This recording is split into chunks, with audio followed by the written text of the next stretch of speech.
Buenas noches, hermanos, ¿cómo están? Espero que estén muy bien, al igual que su familia. Bueno, hemos iniciado un nuevo mes y estamos en la cuarta sesión de este curso de Edificar a los Santos de la segunda carta a los Corintios, que es impartido por nuestro hermano Andrés San Martín, que ya se encuentra con nosotros. Y bueno, a todos los que se van ingresando por primera vez, este ministerio es un ministerio, una modalidad, a gran escala del seminario presbiteriano, el seminario CRES, y pues estos cursos son gratuitos. Si usted le quiere invitar a otra persona. Sí, Juanita Cruz está en el curso de segunda carta a los Corintios. Los días lunes tenemos este curso, estamos en la cuarta sesión. Los días miércoles tenemos el curso de Eclesiología en la Teología Reformada, que es impartido por el pastor Joel. Y los días viernes tenemos Pastoral Familiar con Elsie Castellanos. Este mes vamos a tener 5 sesiones y el siguiente sucesivamente hasta terminar diciembre. Pero pues si ustedes están en el grupo, pues ahí les estaremos recordando los cursos que tenemos para ustedes. Y bueno, antes de darle lugar al hermano, voy a compartirles un himno. Sí, es el Salmo 150, si usted se lo sabe, un himno muy, muy hermoso. Lleva por nombre Lo que respira el ave a Jehová, ¿verdad? Entonces, terminando este himno, voy a darle lugar a nuestro hermano.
Con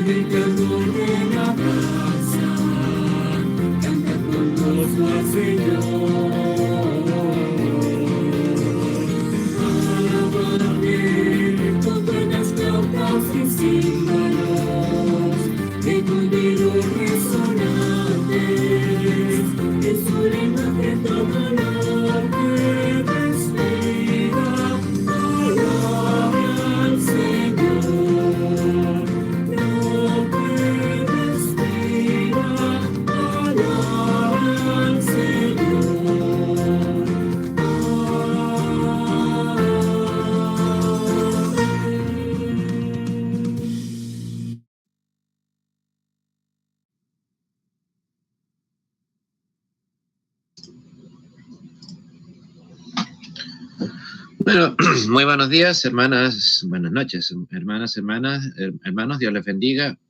Bienvenidos a esta nuestra cuarta clase de este curso Edificar a los Santos, el contenido de la segunda epístola a los Corintios, impartido por un servidor, Andrés San Martín Arrizaga, desde Temuco, Chile. Podemos continuar, bienvenidos. Siguiente, hermano. Bueno, continuando con el capítulo a capítulo que estamos estudiando en este caso de Corintios, se nos habla de que se presenta a la prueba, junto con la abundancia y la pobreza. Nótese, no es casualidad, obviamente, que esas tres palabras estén en un mismo versículo, de hecho, en una frase tan breve. ¿Eso qué nos quiere decir? Algo que tal vez a nosotros hoy en día nos es, o eso espero al menos, una obviedad, que la prueba es parte de la vida del creyente, la abundancia también puede serlo, y la pobreza. Lamentablemente hoy en día asociamos solamente vida cristiana con principalmente con el hecho de la abundancia o que ninguno de estos tres puntos pueden estar unidos al otro. Al contrario, además que como lo comentaba en la clase anterior o en clases anteriores, de ninguna manera se puede ver la prueba exclusivamente como un castigo físico, al estilo de la persecución que han sufrido millones de cristianos durante los siglos. No, la prueba también es, por ejemplo, y tal vez es más peligrosa aún, tener a un hereje eventualmente inserto en nuestras iglesias. Claro que es una prueba. ¿Por qué? Porque pone a prueba no solamente nuestra fe, sino también nuestra preparación y nuestro conocimiento. Evidentemente, si hay un hereje dentro de nuestras iglesias y no es excluido de ellas, algún problema hay con nosotros. Entonces, también una manera de que podemos demostrar la fortaleza de nuestra fe es precisamente percatándonos pertinente y oportunamente cuando aparece el hereje. Insisto, no estoy diciendo que aquí tampoco esté hablando, como lo decía, de la persecución como la que los cristianos sufrieron primero de los judíos, después de los romanos, en el siglo XX, en la Unión Soviética, etcétera, pero también, insisto, que parece ser indolora. Nadie, al menos según los estándares actuales, nadie me va a ejecutar por ser... por seguir la sana doctrina, estando teniendo en el púlpito, por así decirlo, o en este caso en una sala de clases a un hereje, pero claro que es una prueba para nuestra fe, de nuestro conocimiento, de nuestra sagacidad, de nuestra inteligencia y de nuestra perspicacia para poder distinguir la sana doctrina de la herejía. Lo mismo con la abundancia.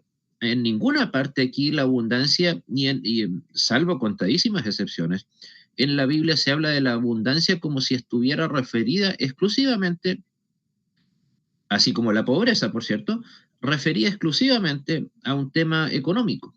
Así, hoy en día, estos últimos siglos, para bien o para mal, vivimos en una época en donde la gente sabe que puede aspirar a un mejor bienestar económico del que tenía cuando nació.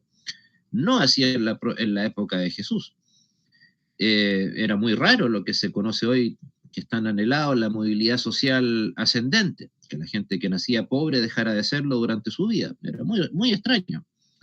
Por lo tanto, insisto, estos versículos también debemos hablar de la abundancia y la pobreza en el sentido literal del término. En abundancia significa que hay mucho.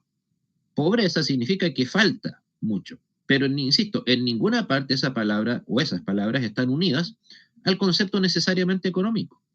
Puede haber abundancia de fe y de fortaleza cristiana en mi vida, así como puede haber pobreza al respecto de ella en la misma. Y para todos esos hechos, en conjunto con la prueba, puede estar precisamente presente todos ellos en la fe, en la vida del creyente. No debemos olvidar eso. Y claro, insisto, si llega la prueba en el sentido literal del término, pues bueno, no estoy diciendo que debamos anhelar tenerla, a nadie le gusta sufrir, por supuesto, pero debemos estar preparados para ella y más aún confiando en que tras de esta prueba, así como también de esta abundancia y también de esta eventual pobreza, está la voluntad de Dios actuando.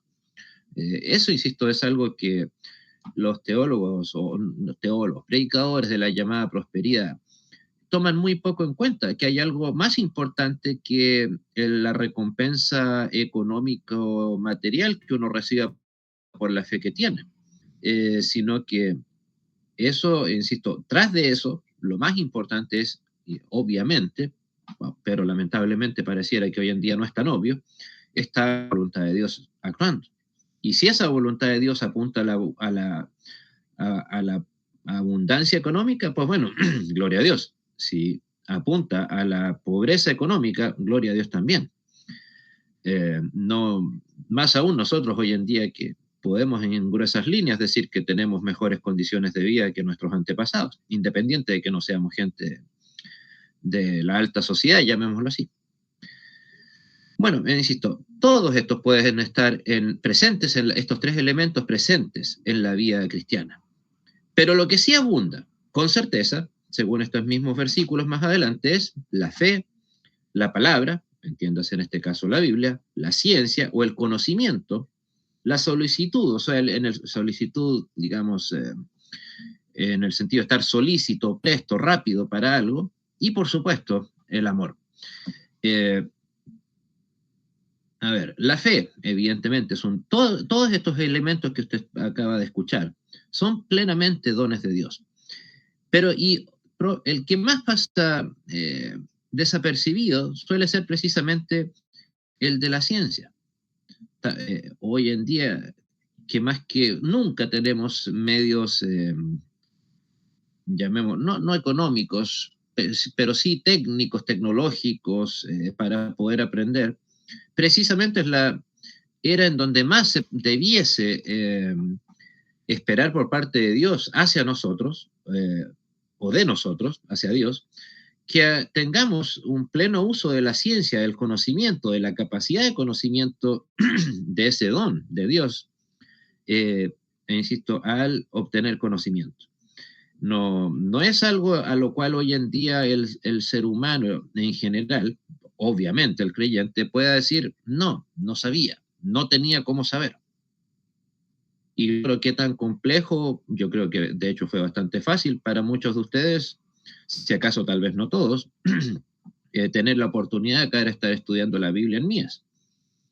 Esa es una posibilidad que probablemente ni siquiera, no se diga 30 años, incluso hace 15, una situación como la que gracias a Dios vivimos aquí, no hubiésemos pensado. Estar con un profesor de Chile en un seminario mexicano, con gente de todo Latinoamérica. O sea, tenemos también que en ese sentido que ser correctos administradores de los dones y las bendiciones que Dios nos da. Y por supuesto, la ciencia, el conocimiento es uno que, insisto, hoy en día el creyente, el ser humano, no puede decir no tuve la oportunidad. Es cierto, podrá ser en algunos países un poco más difícil o en otros no tanto, tener acceso a un computador o un notebook para estar en una clase como esta. Pero las posibilidades están. Posibilidades que probablemente la mayoría de nosotros, cuando fuimos niños, ni siquiera era una idea. Por lo tanto, ¿quién tiene más responsabilidad en ese sentido? Nosotros, quienes hoy tenemos esta oportunidad. Y no solo en el sentido de aprender, sino de al menos acceder a ella y de valorarla y agradecerla. Insisto, la ciencia es parte la capacidad de conocimiento es un don de Dios. No se trata de que todos sean altos eruditos, altos filósofos, altos teólogos, académicos, no. Pero sí, al menos las nociones ni siquiera básicas, más que básicas. ¿Por qué? Porque las posibilidades para eso existen.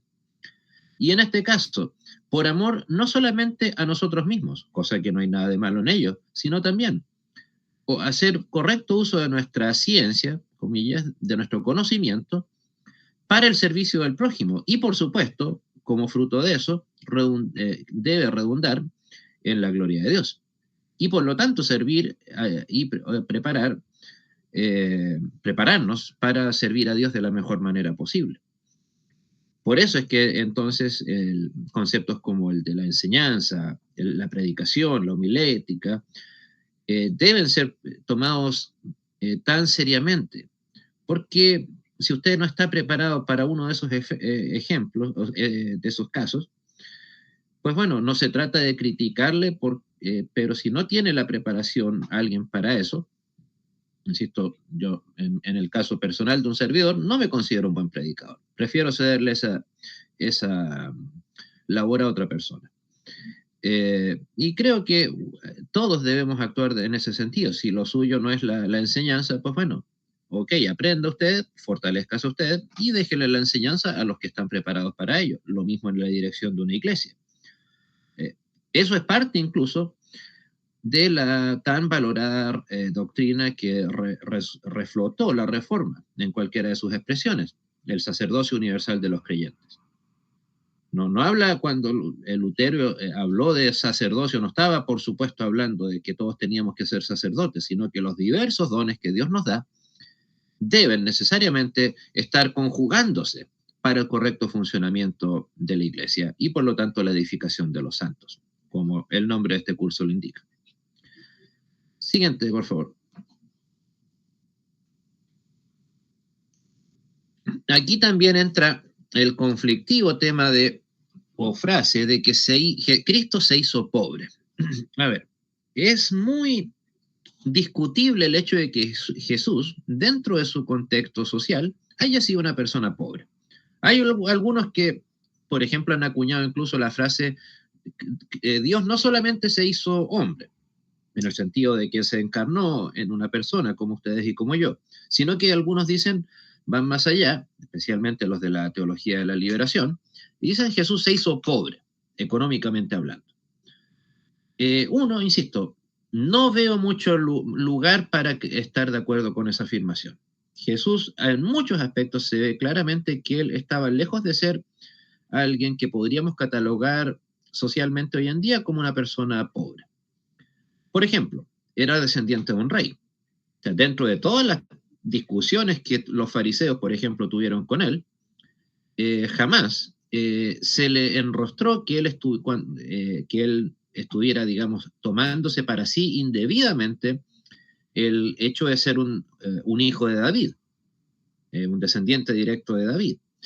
Es cierto, dicen, no, es que Jesús nació en un pobre establo, pero recuerden, Jesús nació en un establo porque no pudo, porque no había dinero para que sus padres lo pagaran. ¿Cuál fue el motivo para que naciera en un establo? Las posadas estaban llenas. Y el hecho de que hayan salido del lugar en donde estaban para llegar hacia Belén indica que al menos algún nivel de, comillas, capacidad económica tenían. Otro aspecto, por ejemplo, que también suele pasar desapercibido. Jesús se enfrentó a Pilato, el gobernador romano. ¿Ustedes creen que Jesús, o mejor dicho, que con los soberbios que eran los romanos en general, cuanto más un gobernador romano, iba, comillas, a rebajarse, a hablar con, diríamos hoy en día vulgarmente, con un pobretón sin importancia alguna? El hecho de que Jesús haya tenido que debatir cara a cara con Pilato habla bastante al respecto. O incluso los fariseos, con toda la soberbia que los caracterizaba, con la arrogancia que caracterizaba a aquellos fariseos, ellos tampoco se iban a, comillas, rebajar a ponerse al nivel de una persona de baja clase social. No estoy, por cierto, diciendo que Jesús haya sido un alto burgués en el sentido de una situación económica al estilo como la entendemos hoy, porque ese tipo de clases sociales no existían. Eso es algo muy posterior y de hecho comenzó a existir gracias a la Reforma, no antes. Pero insisto, ese pobre, como lo decía esa frase, Jesús se hizo pobre, ese Jesús, insisto, en rigor no existió. Por lo tanto, ¿en qué sentido se hizo pobre Jesús? En que dejó la riqueza de su gloria eterna para venir a convertirse en un humano como usted y como yo. O sea, eso es verdaderamente pobreza. Estar en el reino de los, en el cielo mismo, junto con el Padre, ser Dios mismo, y convertirse en un ser humano, en un varón, en un hombre. Eso es en efecto que Jesús significa el hecho de que Jesús se haya hecho pobre y se haya puesto casi de igual a igual con personas como nosotros. ¿Qué más pobreza podría ser esa? O sea, insisto, abandonar los cielos, la eternidad, para convertirse en un ser humano sabiendo que iba a enfrentarse con gente mal agradecida, con gente traidora, que no iba a valorar prácticamente nada de lo que él mismo hizo. Eso, insisto, en eso consiste la pobreza a la cual, comillas, Jesús debió afrontar. No un tema de que haya nacido, insisto, que haya nacido en un pesebre, que si Belén era un pueblo pobre, todos los pueblos eran pobres, no solo Belén. Ni siquiera Roma, que es la ciudad referente de esa época, tampoco, digamos, podría caracterizarse como una ciudad económicamente pujante, diríamos hoy en día. Pero aún así, precisamente, ahí, continuando con ese concepto, la holgura y la estrechez. Nuevamente, lamentablemente el problema que ha habido en este tipo de discusiones siempre es que estos conceptos, pobre, rico, holgura, estrechez, siempre se reducen única y exclusivamente al tema económico. Como si el tema que quiso en este caso el apóstol Pablo dejarnos claro, fuese algo tan sencillo, tan básico, como un tema económico, cívico-económico. O sea, ¿qué implica vivir con holgura? Ok, puede que en parte esté hablando de holgura económica, que debemos estar preparados para esa holgura, también para la estrechez, cosa que también es parte indirectamente del fruto del espíritu, no solo paciencia. En parte sí, paciencia también, por supuesto, porque para saber vivir en la holgura y saber, imagínense, estar sabiendo vivir con holgura, ¿qué se necesita? Y en estrechez también. Se necesita amor, por supuesto, se necesita paz, se necesita gozo, a pesar de la estrechez. Gozo, paciencia, insisto, esperando que las cosas mejoren. ¿Acaso no se pueden aplicar en ambos palabras precisamente todo el fruto del Espíritu, de principio a fin? ¿Cuál sería precisamente un mejor ejemplo para eso? Sino el vivir en la holgura y en la estrechez. Pero esa estrechez también puede ser una estrechez, y eso tal vez va más para nosotros, una estrechez de tipo de acceder al conocimiento. Insisto, nuevamente, nosotros tenemos la bendición que por supuesto los cristianos de aquella época, los que fueron testigos de todo lo que estamos estudiando, no tuvieron. Ellos no tuvieron la Biblia. Cuando mucho tenían algunas porciones del Antiguo Testamento y no completas.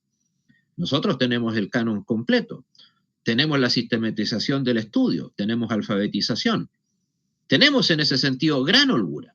El punto es, ¿cuándo se puede producir la estrechez? Cuando a pesar de todos esos dones que Dios nos ha entregado, nos mantenemos, comillas, estrechos en nuestra apertura a la posibilidad del conocimiento, en este caso bíblico.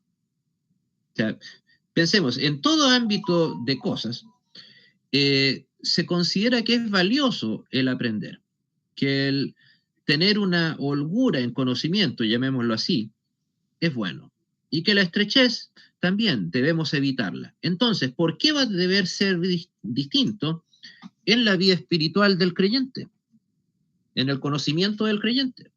Eso, insisto, debe ser parte de nuestra manera de cómo sabemos afrontar la vida cristiana, el mundo en general. O sea, insisto, incluso eso es fruto, podríamos decir, también de la sabiduría. Saber vivir en un mundo en donde económica o intelectualmente tengamos holgura, o en un mundo en donde económica o también económica y espiritualmente tengamos estrechez. ¿Cuál es el problema con eso? Insisto, no estoy haciendo un llamado al masoquismo de que esperemos sufrir, por supuesto que a nadie le gusta sufrir, pero tenemos que estar preparados para ambos casos. También se habla más adelante del donativo, en el versículo 19. La frase exacta dice, y no solo esto, sino que también fue designado por las iglesias como compañero en vuestra peregrinación para llevar este donativo. Claro, aquí entra el polémico y conflictivo tema de las donaciones u ofrendas. Pues, a ver, en ningún caso está hablando, por ejemplo, de que la ofrenda sea obligatoria, pero tampoco de que esté prohibida, porque claramente en la iglesia moderna, y ni tan moderna, vivimos ambos ejemplos, en donde se ve mal que un pastor o un líder de una iglesia pida una ofrenda para el mantenimiento de la iglesia, olvidando el versículo bíblico, el obrero es digno de su salario. Así como otros lo consideran básicamente parte de una nueva ley divina me refiero. No, tiene que haber, como en todo aspecto de la vida cristiana, más aún del trabajo eclesiástico, una sana convivencia de ambos conceptos. Por lo tanto, el hecho de que se menciona aquí de que se levantó expresamente una ofrenda o un donativo, como dice al menos la Reina Valera 60, quiere decir que no había problema con ello. No se trata, insisto, de caer en la exageración de creer que alguien por poder ofrendar más va a ser un mejor o no mejor creyente, o evidentemente que no.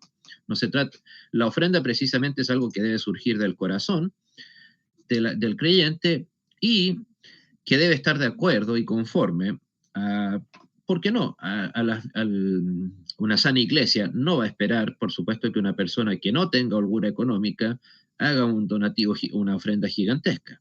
Eso sería, de hecho, un pecado por parte de la iglesia o de las personas que lo están pidiendo.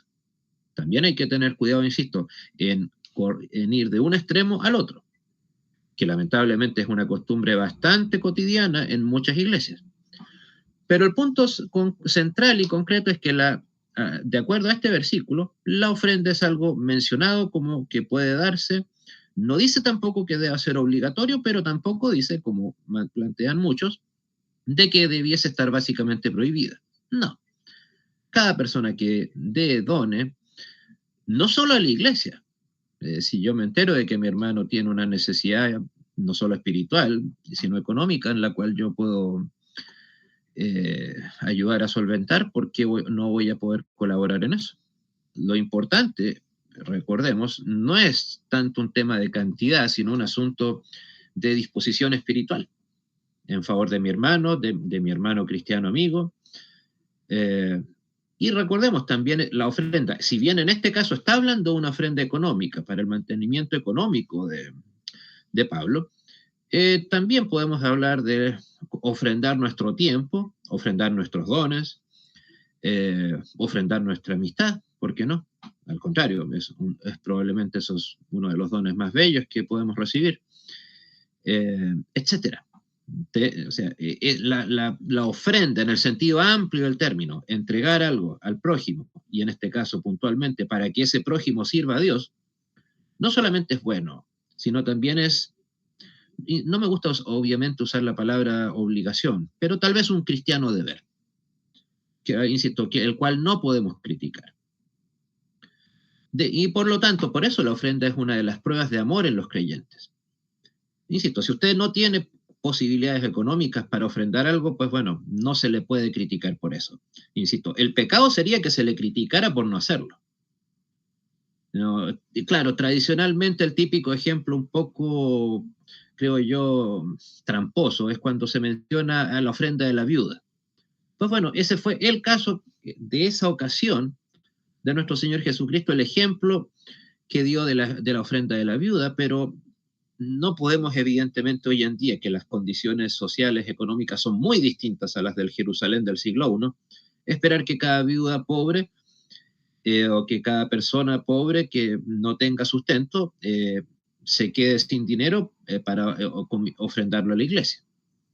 Ahí al contrario, la obligación es de la iglesia, de sacar a esa persona, ayudarle a esa persona para que salga de su pobreza y al menos tenga un plato de comida. Son no es tan fácil, como les digo, extrapolar realidades tan distintas. Ahí Jesús, lo que bien sabemos, lo que estaba haciendo en el ejemplo, la historia de la ofrenda de la viuda, no era decir, toda viuda venga y dé todo su dinero. No, él estaba enrostrándole, llamándole la atención a los fariseos, a la gente que le gustaba ufanarse de su supuesta generosidad, que en la práctica no lo eran. Que el tema no era una cuestión de cantidad, sino de disposición de mi corazón en favor de quien, en este caso de la iglesia, o de quien realmente lo necesite. ¿Alguna pregunta, hermanos? ¿Comentario?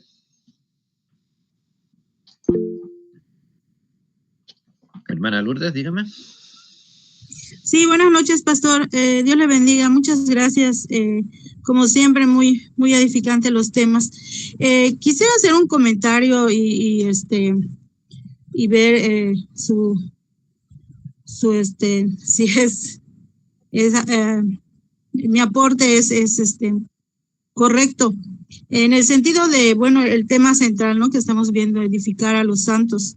Y en relación a lo que acaba usted de explicar, en el caso de los misioneros, por ejemplo, no siempre podemos dar ese aporte económico, ¿no? Porque, pues no siempre en nuestra iglesia local a donde asistimos sale algún misionero. Sin embargo, bueno, por ejemplo, yo estoy en un grupo de hermanas y estamos orando, justo en este mes estamos orando por los misioneros de todo el mundo y hemos buscado una lista específica, ¿no? Para orar ahora sí que por nombre y dónde están ellos trabajando.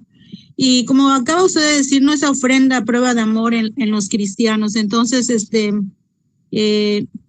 se puede ver de esta manera, porque al menos en mi conocimiento es lo que nos han dicho, en el sentido de que no podemos aportar porque pues a veces no están cerca de nosotros los misioneros, pero apoyamos de alguna manera orando por ellos, por su provisión y todo lo que encierra ese servicio. No sé si se entendió lo que quería yo mencionar. Sería eso. Gracias.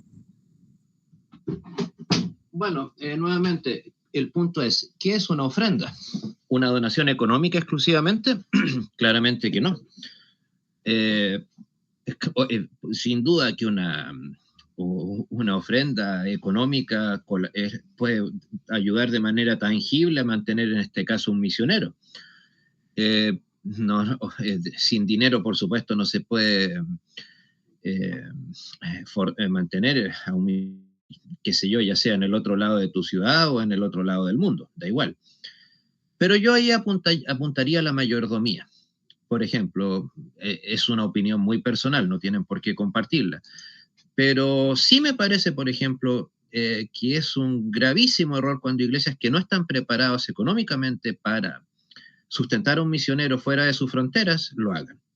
Ahí, insisto, hablando de mayordomía, si nuestros recursos como iglesia, como misión, como sínodo, etcétera, no permiten eso, creo que nuevamente lo más prudente es esperar.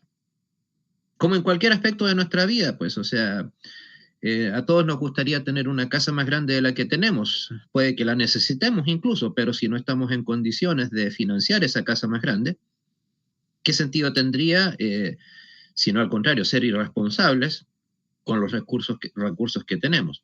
Pero insisto, es un tema de mayordomía, saber cuándo poder, o cuándo vamos a estar en condiciones de, en este caso, de enviar a un misionero, o incluso no se trata exclusivamente de si el misionero en cuestión se envía o no. A veces, ¿qué pasa si ese misionero no está preparado para esa labor? Hoy en día, además, ¿por qué pensar que un misionero es alguien que está en el otro lado del mundo? Insisto, ¿acaso, qué sé yo soy de Chile, acaso A 100 metros de mi casa no hay gente que conozca de Cristo, que no conozca de Cristo. Entonces, ese es el problema tal vez, algo de eso vamos a ver, y por eso la verdad, indirectamente lo voy a mencionar siguiente, pero insisto, yo creo que ahí apuntaría en primer lugar a la mayordomía. Gracias, hermana. Bueno, se menciona, y nuevamente, frase muy importante, pero muy olvidada, edificar a los santos. Es necesario ministrar a los santos, pero a su vez, ¿qué significa ser ministro? Ministro viene de la palabra administrar, de hacer buen uso de algo, o de administrar algo. Y eso implica estar preparado para eso. Por ejemplo, el ejemplo que les daba recién, de alguien que no tiene la calidad para poder enseñar, no hay nada de malo en que no la tenga. Así como acabo de decirle, lamento la autorreferencia, no creo que deba disculparme por no ser un buen predicador. Tal vez, solo tal vez, soy un buen profesor, puede ser. El punto es, ser ministro implica necesariamente una responsabilidad. Solemos quedarnos con la parte de la bendición, evidentemente, que lo es, por supuesto, pero ser un ministro es alguien que, y esa nuevamente es la gran belleza de la doctrina surgida, o resurgida, mejor dicho, en la Reforma, que todos nos convertimos en ministros. Usted, un servidor, no solo somos ministros en la medida en que estamos en una determinada iglesia sirviendo con un tal o cual cargo. Puede que su ministerio sea eventualmente, qué sé yo, ser el conserje de la iglesia. ¿Por qué no? Se me vino a la mente el caso de una hermana, bueno, falleció hace muchos años, pero era su único ministerio, su único don conocible era literalmente el del servicio. Ella no era capaz de ver ni siquiera una silla desordenada en el templo. Y cuando lamentablemente la hermana murió de cáncer, o contrajo cáncer, evidentemente la iglesia casi le obligó, literalmente casi le tuvieron que obligar a que no continuara trabajando. Pero esa era su labor. O sea, y literalmente me acuerdo que la necesidad de su labor y de la perfección de su labor, literalmente, era totalmente necesaria. Se vio de inmediato el cambio. O sea, y insisto, esta persona, ustedes jamás la vieron, qué sé yo, dirigiendo un culto, una clase de escuela dominical, siendo parte del directorio de la iglesia. No, su don era única, su ministerio, en otras palabras, por eso la palabra, era única y exclusivamente el servicio. Nada más, y no tendría por qué ser eso considerado ni más ni menos que el que está dirigiendo el culto todos los domingos. Insisto, ella era tan sacerdote ante Dios como el que estaba dirigiendo el culto, como el que estaba preparándose para ser pastor, como el que estaba preparándose para... perdón, que está entregando el mensaje el día domingo, etcétera, etcétera. Los que estaban haciendo clases, lo que sea. Insisto, no olvidar ese concepto. De ahí el hecho de ministrar a los santos, ser ministros, nos lleva necesariamente a esa doctrina que el Vaticano nos ha intentado esconder 1700 años y que nosotros, fruto de la Reforma, la hemos vivificado, llamado el sacerdocio universal de los creyentes. Y eso nos lleva también al hecho de que hay que recordar, hablando de labor misionera, que es un tema muy polémico, es necesario fortalecer a la iglesia desde adentro hacia afuera. En cualquier aspecto de nuestras vidas, ya sea personales, colectivas, de nuestros bienes materiales, el trabajo que somos capaces de desarrollar, todo debe estar primero fundamentado, comillas, a modo inmediato. En otras palabras, ¿qué sentido tiene una iglesia que todavía no está fortalecida, ya sea cognitivamente, con líderes preparados, con buenos profesores, con buenos ministros, etcétera? Y al estilo Pinky Cerebro, tratar de conquistar el mundo.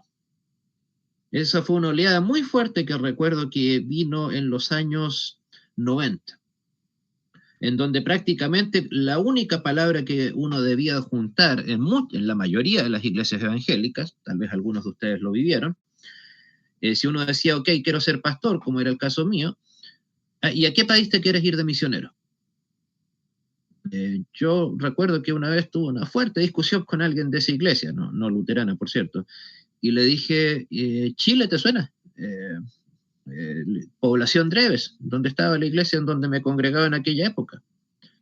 Entonces, y es una iglesia que, más allá de las diferencias doctrinales que tengo con ellos actualmente, no estaba preparada para enviar a las personas que envió de misioneros. Fue una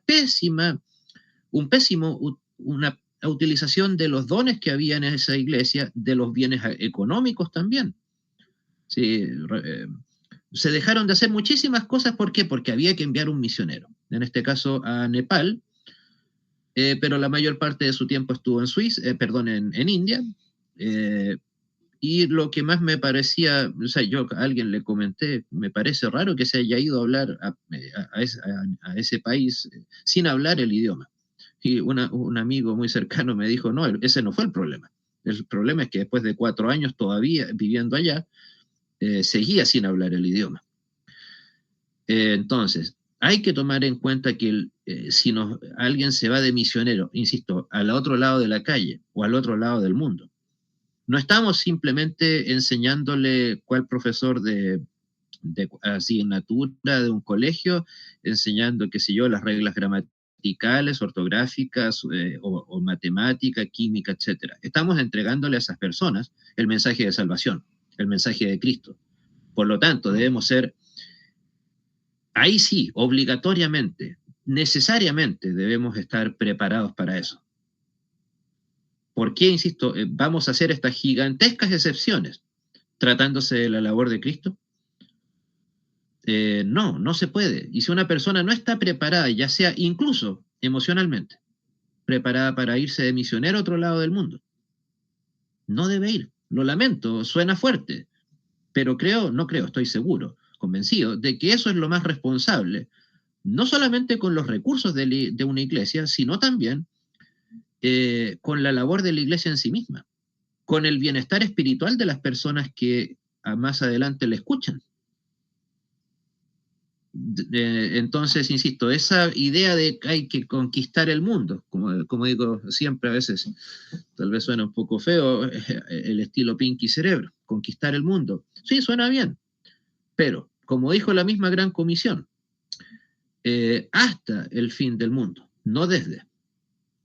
Es cierto, nuestros hermanos norteamericanos, ingleses, en algunos casos alemanes, llegaron y salieron desde la comodidad de sus países, en su mayoría ya consagradamente protestantes, evangélicos, para venirse acá a Latinoamérica, desde México hasta Chile y Argentina. Pero, ¿cuántos años ya llevaban de labor de fortalecimiento de sus iglesias en sus respectivos países? ¿Cuántos años de estudio traían esos hermanos que llegaron acá a mediados del siglo XIX en adelante?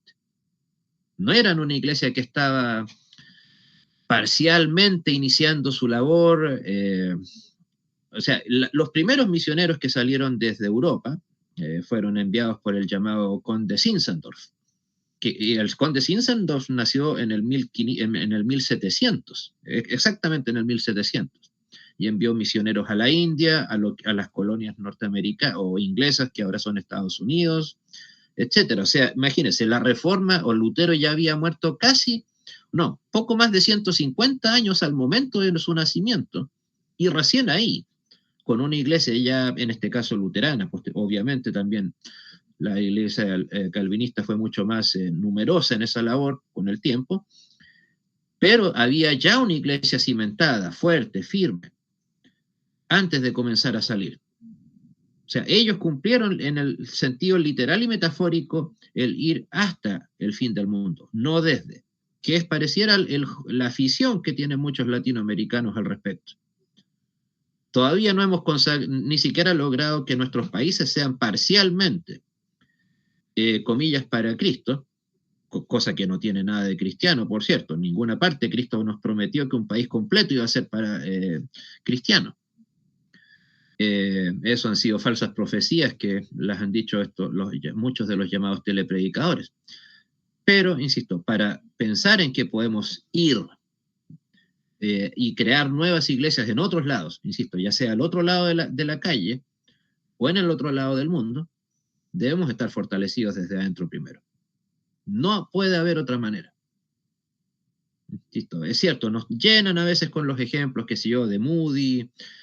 Bueno, no me gusta mucho Moody, o de personajes, Diego Thompson, Albert Schweitzer, aunque lamentablemente su doctrina no era muy limpia, que digamos, o los grandes misioneros como David Livingstone, William Carey, etcétera, sí, pero ellos ya, insisto, tenían a un país ya en donde la semilla había sido sembrada durante siglos. Acá, en Latinoamérica, insisto, sin conocer de cuáles países estamos acá todos, ¿podemos decir lo mismo? Me atrevería a decir que no. Entonces, por eso entonces la iglesia está para sembrar y para cegar. Pero recuerden, en ese orden.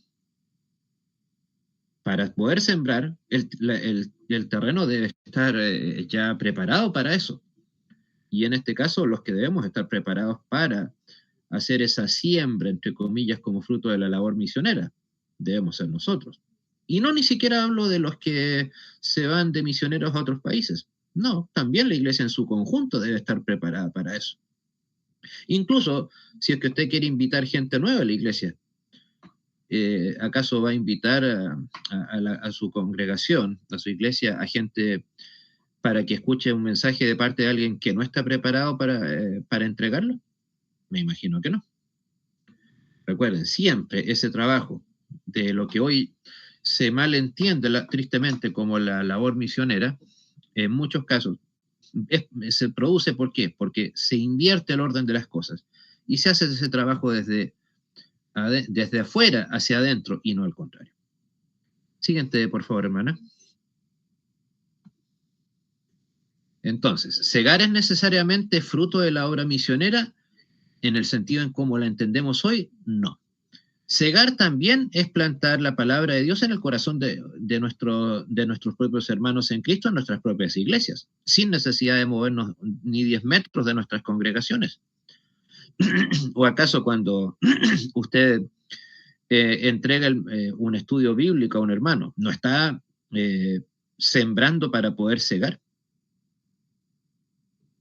Insisto, el problema es que lamentablemente nos quedamos con ese concepto, no sé, masoquista, duro, de que para ser un verdadero misionero hay que ir a estar ahí con leones al lado, o al estilo de los que lamentablemente murieron asesinados allá en Ecuador por los indios Aucas, ese concepto grandilocuente de lo que es un misionero. No, usted, un servidor, necesariamente somos, o en esencia, somos misioneros. En el caso suyo, usted se está preparando, no sé qué tanto tiempo, puede que mucho, puede que poco, da igual, para ser un misionero. ¿Ante quién? Ante su prójimo. El mensaje debe ser entregado a nuestro prójimo, no a nuestro prójimo que vive en África, no a nuestro prójimo que vive en la India o en Pakistán o en los países árabes. No, también está ese prójimo, incluye también a su vecino, a su primo, en lo cual con toda seguridad todos nosotros hemos fallado. Todos. Nadie puede decir sin mentir que sí, hemos hecho en ese sentido una labor sin equivocarnos de entregar el mensaje a nuestro prójimo. Claramente que a todo nuestro prójimo no le hemos entregado el mensaje. Insisto, ¿o acaso todo nuestro prójimo que conocemos es converso? Lamentablemente sabemos que no. Por lo tanto, insisto, ¿solamente lo que vamos a cegar van a ser nuevos miembros? No necesariamente. También la siembra tiene que ser en los corazones nuestros, incluso en el de cada uno, en el suyo propio. Usted está ahora sembrando conocimiento, preparación. Cada vez que abre la Biblia, está sembrando fortalecimiento espiritual. Cada vez que se congrega, está sembrando para sí Y no hay nada de malo en mencionar la palabra, en este caso, para mí, o la frase para mí, o la palabra yo. Yo también tengo que estar fortalecido espiritualmente. Entonces, también es cierto, obviamente hay que pensar en nuevos miembros para la iglesia, pero también tenemos que pensar en el fortalecimiento espiritual propio. Eso también es sembrar para cegar. También se debe cegar en el creyente. Piensen, todos nuestros grandes líderes sanos, desde Lutero, Calvino, los padres anglicanos en adelante, todos se fortalecieron espiritualmente hasta el día de sus muertes. Martín Lutero murió el 18 de febrero de 1546. Su última predicación la hizo 2 días antes. Ya con Lutero bastante enfermo, se presume que por algún problema gástrico. La situación de Calvino fue relativamente similar, pero la diferencia es que Lutero y los reformadores tenían las hogueras de la Inquisición encima. Nosotros, al menos parcialmente, podemos decir que tenemos libertad de culto. Ellos no. Pero aún así, ellos se siguieron forjando en el estudio de la palabra. Nunca la dejaron de lado. También siguieron sembrando en sus propias vidas y a su propia gente. Nosotros, por lo tanto, debemos hacer lo mismo. Entonces, hacer una obra misionera, recuerden, no es ese concepto que ya lo he mencionado varias veces, ir al otro lado del mundo. También está a un costado de nuestras casas. También está, tal vez incluso con las personas con las que vivimos. Los que tenemos la bendición de ser padres, pues bueno, ¿cuál es la primera iglesia que van a tener o que tienen nuestros amados hijos? Esa institución que nosotros como creyentes tanto defendemos, llamada familia. Un servidor, como bien saben, es luterano confesional del Sínodo de Wisconsin. Pues bueno, el primer deber para entregarle, en el caso de un servidor, el mensaje a mis hijos, no le pertenece al Sínodo luterano de Wisconsin. Literal y metafóricamente me pertenece a mí. Así como no nos gusta que a nosotros nos digan cómo debemos educar académicamente a nuestros hijos, o valóricamente, perdón, a nuestros hijos, pues bueno, los que tenemos la primera obligación de entregar el mensaje a nuestras propias familias, por ende también evangelizar a nuestros hijos desde el día de su nacimiento, si es que Dios así lo permite, es una labor misionera. Y eso que los tenemos a un costado nuestro. ¿Por qué no va a ser una labor misionera ella? El problema es que a veces, no, insisto, dejamos esas labores para la iglesia o en el ámbito académico para los colegios. Siendo profesor de una secundaria, les puedo garantizar las nocivas consecuencias de ceder la formación, insisto, de nuestros hijos a los establecimientos educacionales. Y no digo que sea nocivo dejar esa labor a las iglesias en el caso del mensaje cristiano, pero no podemos esperar que el resto, incluso la iglesia, haga una labor que en primer lugar nos corresponde a nosotros. Y ese primer lugar, insisto, lo tenemos en nuestras familias, nuestros hijos, por supuesto. Y nuevamente también se menciona más adelante ahí el concepto de la ofrenda como algo voluntario. Insisto, por eso se fortalece el hecho que mencionaba hace unos minutos. La ofrenda debe ser en esencia algo voluntario. Aun si hay una necesidad muy justificada para que la ofrenda se haga, no se puede apelar a la gente a que, ok, es que tenemos una necesidad y por lo tanto ahora la obligación de tal o cual cantidad de dinero ha de ser obligatoria. No, la ofrenda es precisamente dar algo de corazón, insisto, ya sea tiempo, dinero, dones, amistad, cariño, comprensión, más aún si se trata de hermanos en Cristo, pero necesariamente debe ser algo voluntario. Del momento en que si no, se convierte en un simple impuesto eclesiástico. Lamentablemente, no pocas de nuestras, comillas, iglesias hermanas, tanto luteranas como calvinistas en Europa, las que abandonaron tristemente la sana doctrina, en el caso calvinista Holanda, en el caso más aterrador, el luterano, el sueco y el noruego, literalmente en las iglesias se dejó, mejor dicho, se dejó de pasar ofrenda. ¿Por qué? Porque a la gente se lo descontaban vía impuestos. O sea, literalmente el dinero que terminaba en las iglesias era un tipo de impuesto. Imagínense algo tan horroroso como eso. Pero en cambio, ¿eso sirvió para que esas iglesias se fortalecieran espiritualmente? No. Lamentablemente son iglesias, insisto, la de Holanda, Suecia, Noruega, Finlandia, Alemania, ni hablar, Suiza, salvo contadísimas excepciones, cristianos como usted o como yo, seríamos, insisto, eso, excepciones. ¿Por qué? Porque la iglesia le cedió, en este caso al poder político, algo que le corresponde a ella. Porque, insisto, del momento en que a mí me descuentan de mi salario mes a mes algo, deja de ser una ofrenda. Insisto, pasa a ser nada más que un simple impuesto. De hecho, se le llama en algunas partes impuesto eclesiástico, por horroroso que eso parezca. ¿Alguna pregunta, hermanos?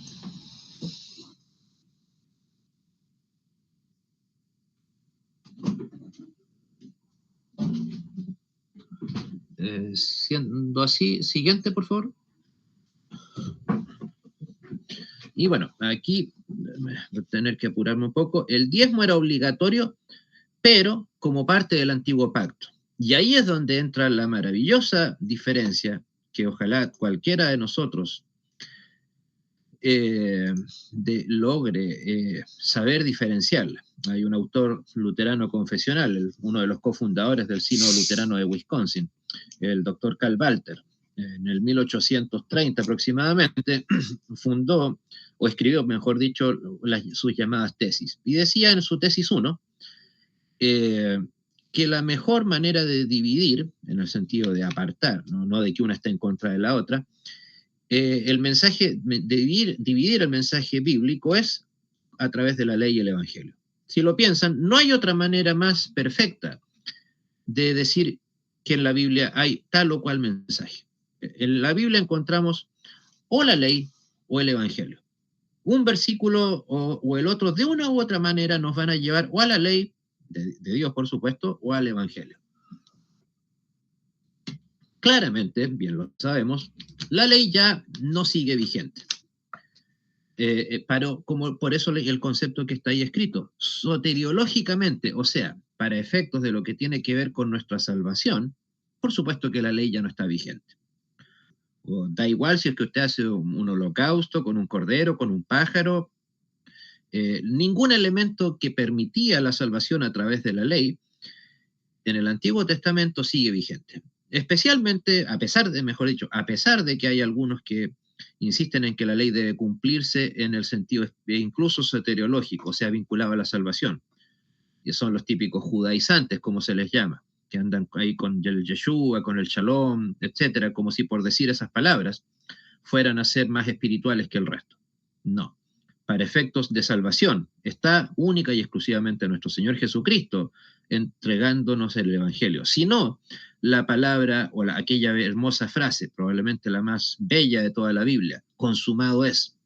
Si fuese distinto, esa frase estaría de sobra. Quiere decir que hay algo que no fue consumado, que no terminó, que no finalizó.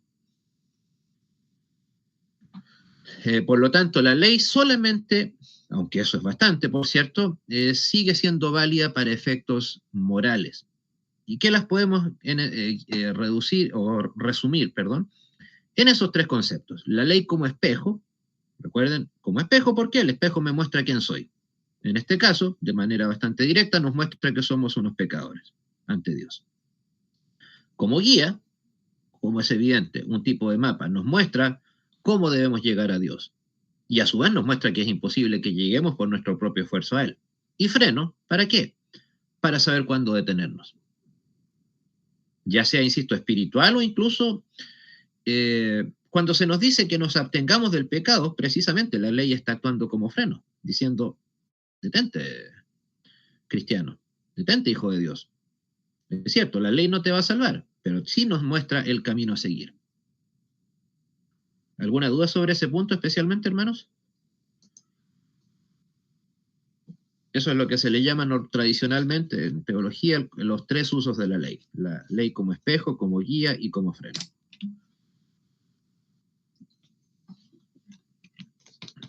Bueno, siguiente, hermana, por favor. Y también, abunda. ¿Pero qué cosa? La gracia. En otras palabras, el amor de Cristo. ¿Por qué? Porque nos hace algo tan maravilloso como es entregarnos el perdón de nuestros pecados. Por ende, ¿necesita usted o yo una abundancia distinta a esa? De ninguna manera. Claro, insisto, no estoy hablando de que no deba anhelar tener, qué sé yo, en el caso de un servidor, una biblioteca más grande que la que tengo. Obviamente me gustaría tener una, por supuesto. ¿Me gustaría ganar el doble de salario del que gano? Por supuesto, usted también. No hay nada de malo en anhelar algo que usted no tiene. Para eso existe el trabajo. El trabajo, de una u otra manera, nos abre las posibilidades a que eso suceda. A tener algo que nosotros temporalmente o permanentemente no tenemos. Cuando ese anhelo se convierte en pecado, cuando se convierte en la codicia, que es anhelar algo que no nos corresponde. Por dar un ejemplo, qué sé yo, como les decía, me gustaría tener una biblioteca más grande. Pues bueno, cuando yo, en vez de anhelar por mi propio esfuerzo tener esa biblioteca, anhelo que mi hermano o mi prójimo, cristiano o no, deje de tener sus libros para tenerlos yo. Ahí ya estamos hablando de codicia. O cuando yo le tomo rencor a ese prójimo por el hecho de que él tiene más que yo, en lugar de dar gracias a Dios por la bendición que ese hermano o ese prójimo sí recibió. Pero a la larga, en principio y en fin, la única abundancia que el cristiano necesita es la de la gracia de Cristo. Y gracias a Dios, valga la redundancia, la tenemos en sobremanera, en abundancia. Y eso nos lleva al hecho de que la administración, de lo que hemos hablado estos últimos minutos, es parte de la gloria de Dios. Y no hablo necesariamente de reducirlo al axioma de la quinta sola que enfatiza el calvinismo, que, insisto, ellos lo enfatizan, pero sin duda que es totalmente bíblica. ¿Por qué? Porque después de todo, cualquier cosa que nosotros hagamos, cuanto más la administración en la iglesia, debe apuntar a la glorificación de Dios. Y por lo tanto, todo esto nos conlleva al hecho de que todo lo que es parte de la vida del creyente es un don de Dios. Incluso, como lo hemos dicho en otras ocasiones, los momentos de la aflicción o los momentos de aflicción. ¿Por qué? Porque para un creyente, con nuestras virtudes y defectos, la aflicción debe fortalecer necesariamente nuestra fe. Si Cristo está en nuestros corazones, no estoy diciendo que debamos estar con una sonrisa a flor de labios por el hecho de sufrir una aflicción, pero sí debemos confiar en que esa aflicción ha de ser para bendición nuestra, ya sea la partida de un ser querido, ya sea una aflicción temporal por un problema económico, algún problema de salud, etc. Pero insisto, los dones de Dios no podemos limitarlos a algo tan pobre, a algo tan básico como la prosperidad económica. No, no y no. Y el don inefable, nuevamente, es la gracia. ¿Por qué los demás no? Porque solamente la gracia es fruto del amor de Cristo. De ahí podrán derivar todos los demás. No sé si estamos... ¿Esta es la última diapositiva, hermana? Ok, esto solamente lo leo. Bueno, curiosamente en el capítulo 10, Pablo utiliza esa palabra. Esta es una advertencia fraternal. Advertencia, no. Se está dirigiendo a los hermanos en la fe a pesar de lo débiles que podían ser. Y su deseo en este caso es tratar con ellos en la forma en que Cristo nuestro Salvador lo haría. En otras palabras, con mansedumbre y con bondad. La última, hermana, por favor. Creo que ya estaríamos. Entonces, es claro que el nombre de Pablo también, de acuerdo a lo que se puede ver en este capítulo, estaba siendo difamado. Entonces, pero lo que el Evangelio había hecho en Pablo se repetía donde quiera que lo proclamara. ¿Pasa eso con nuestras vidas también? Esperemos que sí. Oremos para que sí. Y no olvidar, casi a modo de conclusión, el Evangelio, el mensaje del Evangelio tiene poder en sí mismo, sin nuestra ayuda, sin nuestra colaboración, para cambiar a las personas, incluso a nosotros mismos. ¿O acaso necesitamos ser altos intelectuales para que el mensaje de Cristo, o necesitamos estudiarlo en un erudito hebreo o griego, según sea el caso, para poder decir que Cristo está actuando por sí solo en nuestras vidas?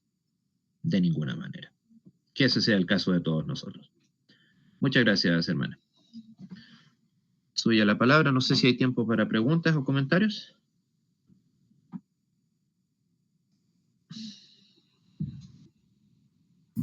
No sé si alguien tiene alguna pregunta antes de cerrar esta sesión.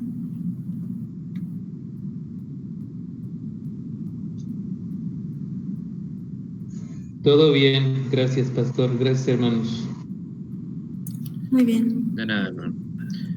Sí, hermano, no tengo, todo está claro. yo no tengo una pregunta, no porque me haya entendido muy bien, sino, o sea, un comentario. Sino, recuerden los hermanos que son de Chile, no sé cuántos hay acá, que no olviden que con razón de que este sábado se cambia la hora en Chile, la clase va a ser 1 hora, las últimas 2 clases que tenemos van a ser 1 hora más tarde, en hora nuestra a las 11 de la noche. Los demás que no son de Chile no tomen en cuenta eso, pero para que no lo olviden. El próximo lunes la clase nuestra va a ser a las 11 de Chile. En Chile se les ocurre cambiar ahora este sábado la hora. No lo olviden, por favor. Ok, muy bien. Pues muchas gracias, pastor, por el tiempo a todos. Nos vemos el miércoles. Y bueno, que descansen, que Dios les bendiga. Gracias, pastor. Buenas noches. Buenas noches a todos. Gracias, pastor. Dios lo bendiga. Que siga mejor. Muchas gracias. Buenas noches. Gracias. Que esté bien. Gracias, pastor. Hasta mañana. Muchas gracias. Buenas noches. Gracias.